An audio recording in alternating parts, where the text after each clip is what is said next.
You probably already know the obvious ones: smoking, heavy drinking, junk food, no exercise. And look, if you have cleaned those up, you deserve credit for it. But here is the thing most men never get told. You can do all of that right and still be hitting your vascular system with 7 daily habits that are doing quiet, consistent damage to the exact biological machinery that controls blood flow. 7 habits that have absolutely nothing to do with the usual list. I mean, we are talking about data showing a 75% higher risk of erectile dysfunction just from breathing through your mouth at night. 75% from how you breathe while unconscious. Or daily antibacterial mouthwash, wiping out the exact molecule that makes an erection physically possible. Even a common vitamin D drop can spike ED prevalence by 12% for every 10-point dip in your blood levels. There is even a massive Harvard study showing that simply wearing tight underwear daily triggers chronic stress markers and impairs testicular function. Not lifestyle habits, daily habits. Things happening before 9 in the morning, you know? If you have already cleaned up the obvious ones and you are actually still noticing a decline, this is probably why. Because these systems are so deeply connected, I actually put all of this together into my free Erection Quality and ED Blueprint. It completely bypasses the generic wellness advice and maps out the exact biology we are talking about today, alongside a highly practical, step-by-step daily routine. It is completely free, and please, grab it whenever you want at the very first link down below. Let me walk through all 7. The first one is the most physical, the most visible, and honestly, somehow the one most men have never once thought about in this context. What you are wearing right now, specifically your underwear. See, the tissue responsible for producing testosterone sits outside the main body cavity for a very strict biological reason. It demands an operating temperature roughly 2 degrees below your core body temperature. That isn't a suggestion.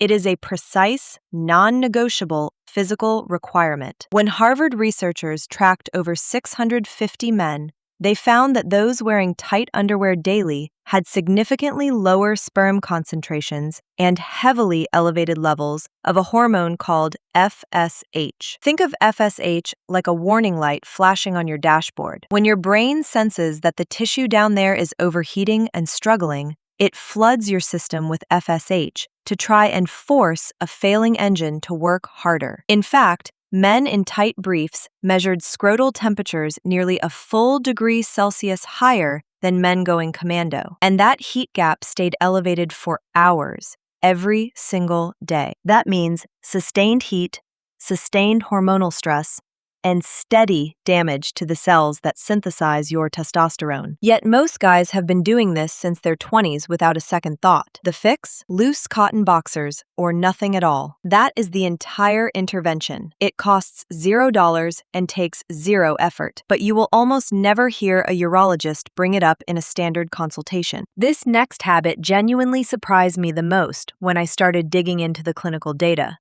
Mostly because men do it specifically to be healthier. It is your daily mouthwash. I will be honest, I want to be incredibly precise here because the biology is fascinating. Your mouth houses a very specific colony of bacteria that your vascular system completely relies on to convert dietary nitrates into nitric oxide. Scientists call this the enterosalivary pathway. You eat your leafy greens, beets, or arugula. The bacteria on your tongue immediately start converting those foods into nitrite the moment you chew. You swallow, it hits your bloodstream, and it becomes nitric oxide. That is the literal fuel line for your erections. But when you use an antibacterial mouthwash, you kill those bacteria, not selectively, not just the bad guys. It completely wipes the colony. And when that colony is gone, the entire conversion pathway shuts down. Clinical trials show that using these rinses twice a day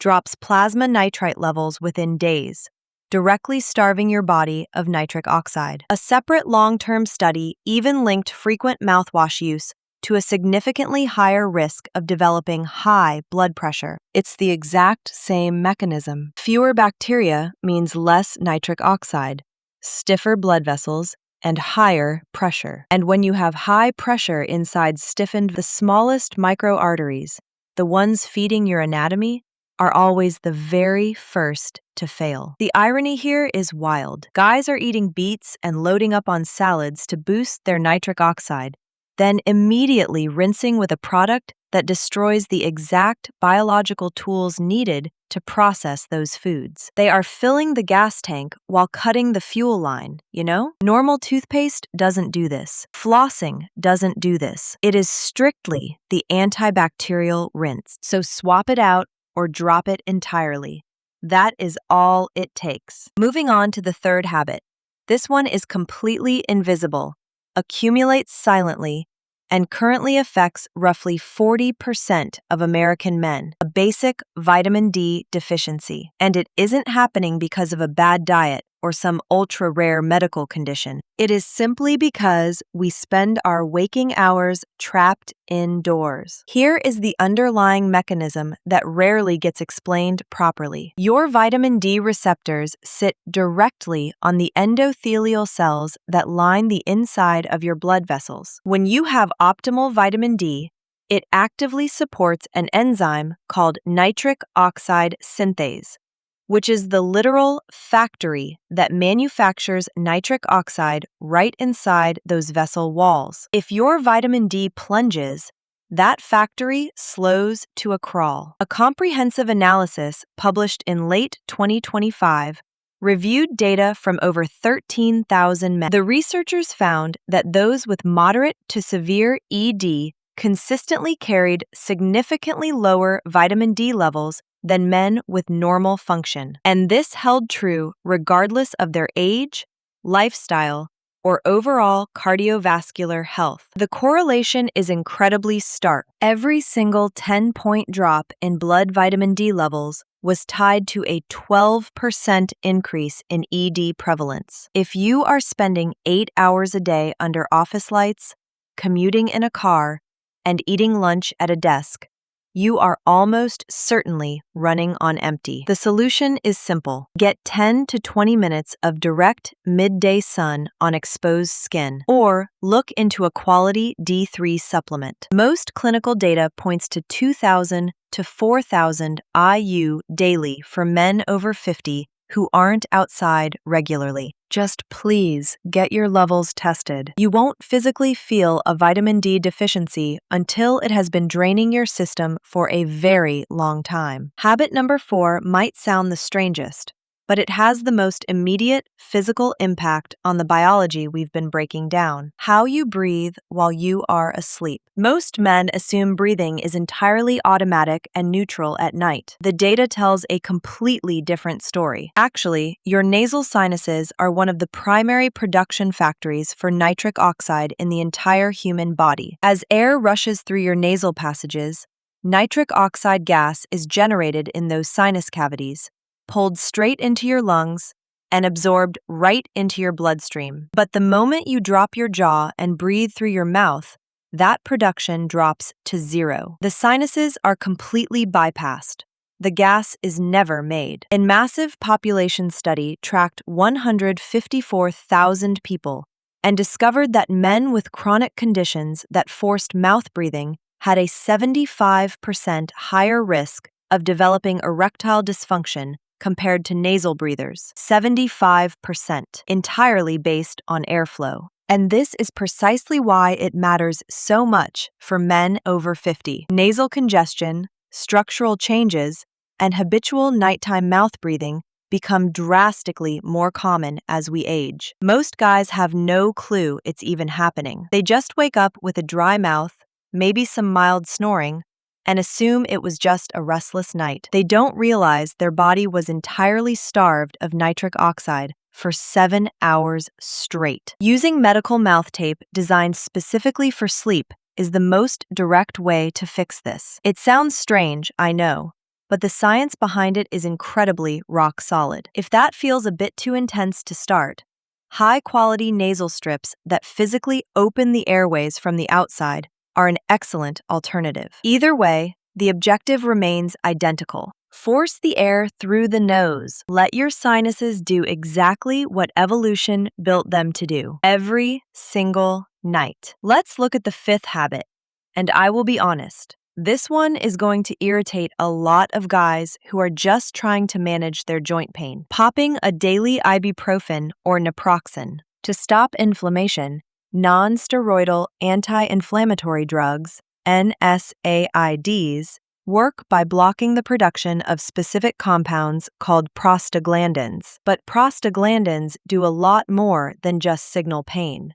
They are the exact lipid compounds your body uses to relax the smooth muscle inside your penile tissue. When you block them systemically to fix your bad knee, you block the relaxation required to let blood flow in. A massive Kaiser Permanente analysis tracked over 80,000 men and found that regular daily NSAID users had a 40% higher risk of erectile dysfunction, and that was after adjusting for age, weight, and blood pressure. The medication itself was acting as a chemical tourniquet. Habit number 6 is another medication most men take without a second thought: your daily allergy pill. Over-the-counter antihistamines are designed to block histamine to stop you from sneezing. But here is the biological blind spot. Histamine is one of the primary chemicals your nervous system uses to trigger sexual arousal and dilate blood vessels. When you block histamine receptors,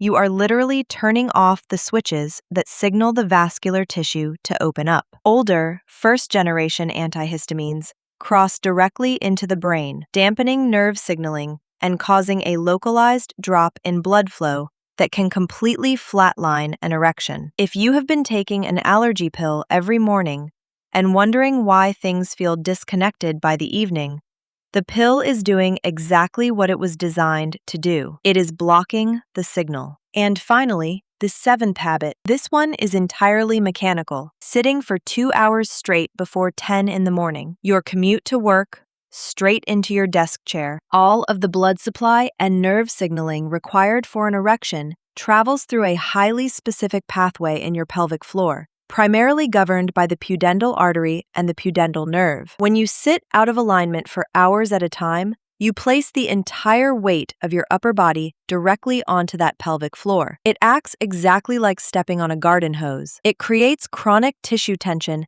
that compresses the pudendal nerve, restricting both the blood volume that can reach the anatomy and the nerve impulses required to keep it there. Physical compression leads directly to vascular restriction. Like I said, the body wants to work. We just have to stop fighting it. Get a standing desk. Break up the commute. Take the physical weight off the system. When you actually look at the clinical data, the entire narrative changes. It stops being about just getting older, and it starts being about removing the hidden friction in your routine. Your body desperately wants to function correctly. You just have to stop accidentally fighting it. If you want a strong foundation to lean on while you work on fixing these daily habits, Nitric Boost formulation I mentioned earlier is linked in the description. It provides the exact raw materials, the L-citrulline, the beetroot, the Icarin, to help reopen those pathways while your body recalibrates. And please, don't forget to grab that free blueprint guide while you're down there. As always, I am a researcher sharing the data to help you make informed decisions. If something feels seriously wrong, get a proper panel done with your physician. I'm Mika Hay. You have far more control over this than you've been told. I'll see you in the next video.